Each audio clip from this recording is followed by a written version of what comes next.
Thank you, Kumu. Next, Dr. Loyal Mehrhoff is the Endangered Species Recovery Director for the Center for Biological Diversity, who will now speak about biological ecosystem issues related to the Pueyo. Dr. Mehrhoff. Thank you very much. And I do have a very short PowerPoint that evening wouldn't be complete without that. Just a couple things on Pueyo, and as was mentioned earlier, it's an endemic subspecies of the short-eared owl, which is relatively common on the mainland and also in parts of Asia. So the Hawaiian version of the short-ear originally occurred on almost all of the large Hawaiian islands, and it's still common on some of those. On Oahu, it's been rare, and for a fairly long time from my perspective. And indeed, the state has identified the Oahu population as endangered, as was mentioned previously. And as mentioned previously by Mike, with the very interesting and ambitious plan for kind of a habitat protection for the Pueyo and for other endangered species here in the whole Ewa Plains, presumably all of that suite of endangered species. Pretty interesting. So here, the Pueyo is more or less a daytime feeder, although it will go into the evening hours in search of its prey, which is primarily rodents, rats and mice. It is a ground nester, and that's unusual for owls, and it also makes it, when you are walking around in its habitat, you can flush them, and that's where I usually end up seeing them more often than not, is when I flush them up from the ground. And so then you pretty much know it's going to be a Pueyo when you flush it from the ground. In the past, and this is just an aside, so it doesn't pertain too much to Pueyo, but when we look at the fossil history for the Hawaiian Islands and the birds, there were at least four owls prior to Polynesian arrival in the Hawaiian Islands. Pueyo was probably not one of those. We think the Pueyo came in after the Hawaiians arrived, because with Hawaiians came rats, which were not present in Hawaii before the Polynesians. And that probably set the stage for Pueyo to come from the mainland, we think, and then eventually become a subspecies known as the Hawaiian subspecies, or Pueyo. And barn owl, which is the other owl that you will see here in the Hawaiian Islands, was introduced on purpose starting in 1958 in an attempt to control rats and mice, primarily in the cane fields.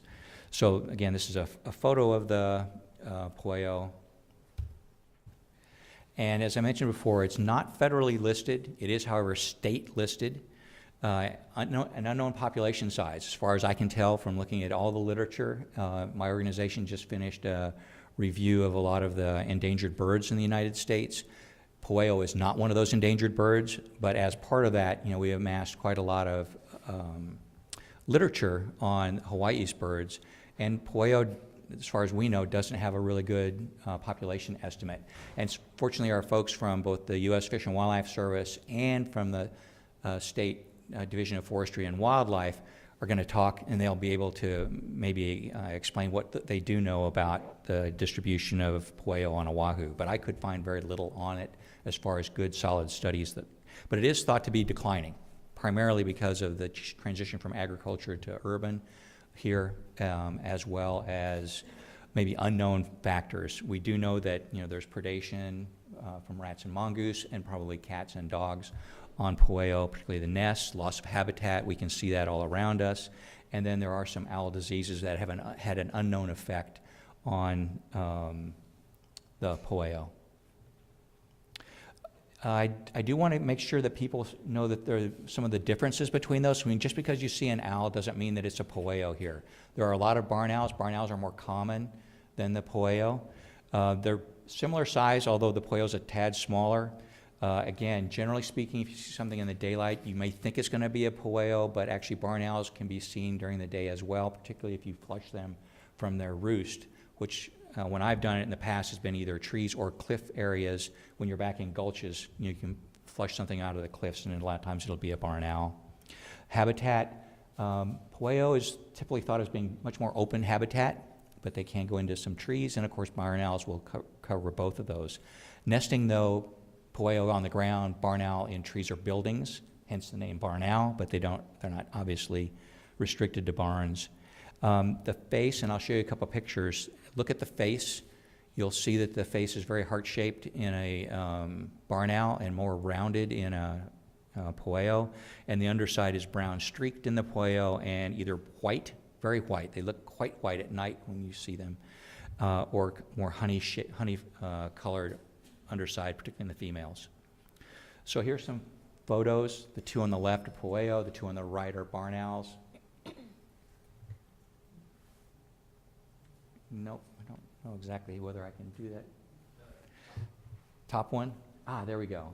So look at, this is heart-shaped. You have to kind of struggle to see heart-shaped. It's really more like two kidneys put together, if we were to do that. I'm struggling here. They call it radar face in the books, so I'm trying to figure out the radar part. But regardless, you can see the streaked breasts versus a very unstreaked, sometimes brown breast on the barn owl. But that's quite heart-shaped, very bright white. The undersides are, of the wings in particular, appear quite white when you see them, when they're flying. The eyes are different, but if you get close enough to be able to tell that this is yellow and black versus straight black, then you're really pretty close, and you shouldn't have any trouble with the other features. So both spectacular birds, both really neat, and our owl experts in the, or I say owl connoisseurs, I should say, in the audience will note that these are pretty different looking birds, but only if you get good looks at them. If you see them flying away from you, it's kind of hard, as you can attest to, and seeing kind of grainy photos, it's really hard sometimes to tell what it is if you're from the wrong angle. But this is how you tell them apart. That streaked breast is probably the one that you'll see first and foremost, followed by the heart-shaped face. And so that's all I really wanted to cover very quickly, and just so that everybody, what we know about them, I wanted to get out so that we can have a discussion at the end on that. So that's the end of my talk, and we can move on to the next group. Thanks.